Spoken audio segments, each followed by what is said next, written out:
Your turn, Yogi boy.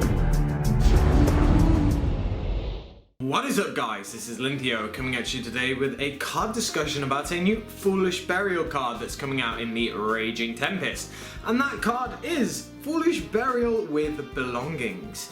It is a normal spell card and its effect reads as follows. Send one spell or trap card from your deck to the graveyard. You can only activate one Foolish Burial of Belongings per turn. So you might think, why would I want to send a spell or trap card from my deck to the graveyard? And that would have been a very valid question a few years ago.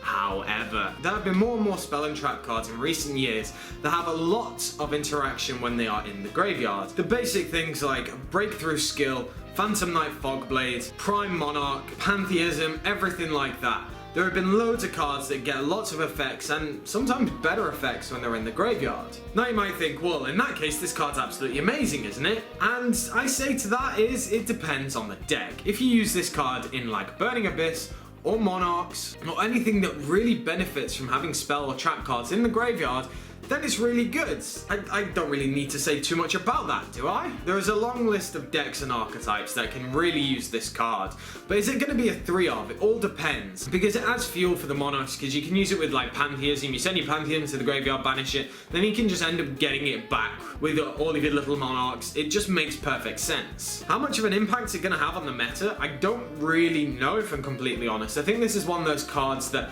could potentially be overlooked, and then someone will use it in some crazy way, and then the price will spike and everyone will want them. This card's probably not going to be too expensive. It's probably not going to be really high rarity. I would expect it to be a super or ultra maximum.